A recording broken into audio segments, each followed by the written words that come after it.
friends, and welcome to another session of Summer Games. My name is Miss Hester, and I will be sharing our Bug Bonanza game ideas with you for this month. Let's go ahead and get started with our first, which is kind of a craft and a game combined. So I know that our topic is bugs, but something that eats bugs is a frog, and it does have a bug here attached to it. It's a fly.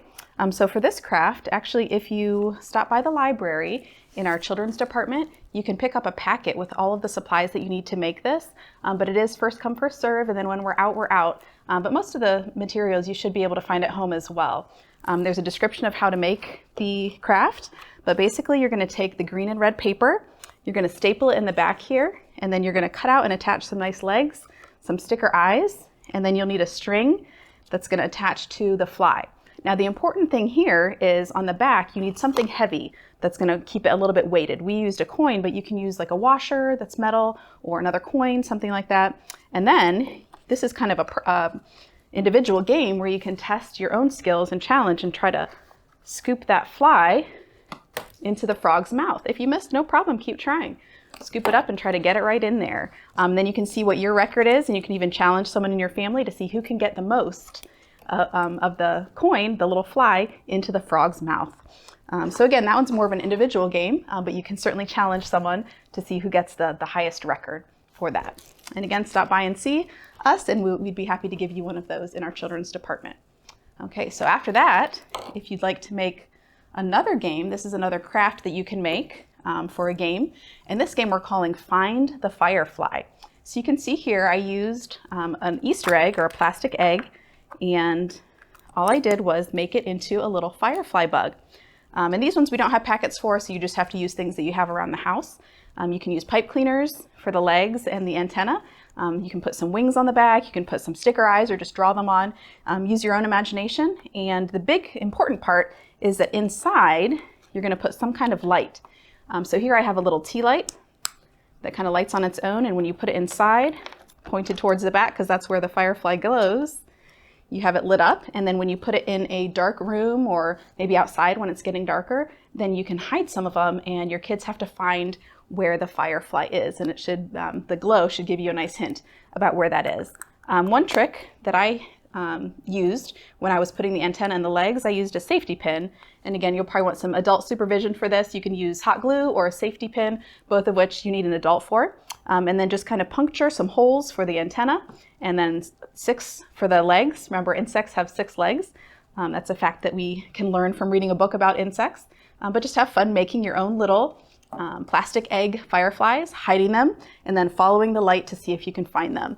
And you can even do different colors for each child if you have more than one. That way people don't get upset if someone's collecting all of them, or you can compete against each other and who can find the most the fastest. That's another option for you, kind of a fun one. And then, let's see, besides flies and fireflies, we think of ladybugs around summertime as well. So for the ladybug lift, that's another game idea, you're going to need a red balloon. We'll go ahead and inflate it.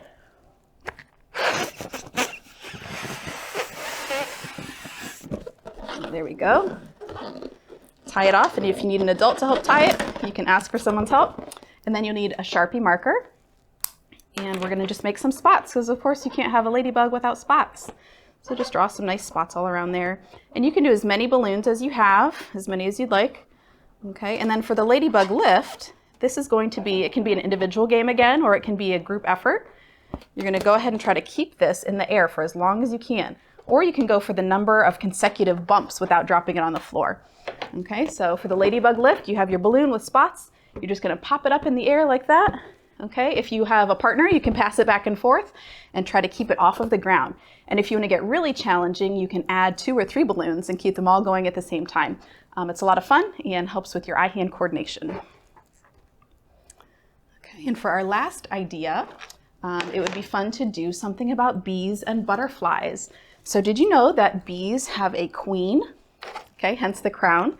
So you can play a game like Simon Says, but instead of Simon Says, you have to be the queen bee. Queen bee says. So you make a crown, or if you have a crown from a leftover crown from a party or something like that, you can put on the queen bee's head, and then she or he is the one that gives instructions to the rest of the group, and you have to try to catch somebody doing something without you saying queen bee. So like for Simon Says, you might say, Simon says, stand up, and then everybody stands up. If you don't say Simon says, if you just say stand up, if someone follows those directions, then they're out for that round. But instead of saying Simon says, you say queen bee or king bee says, and then you give the instructions. So that's more of a group game, but you can do it that way with the crown. You can even make it out of construction paper at home. And then for our butterfly game, this is sort of a memory game.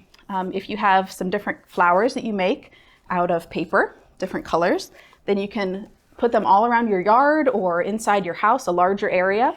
And what you're going to do is give your bee or your butterfly instructions to go to different flowers in the right order.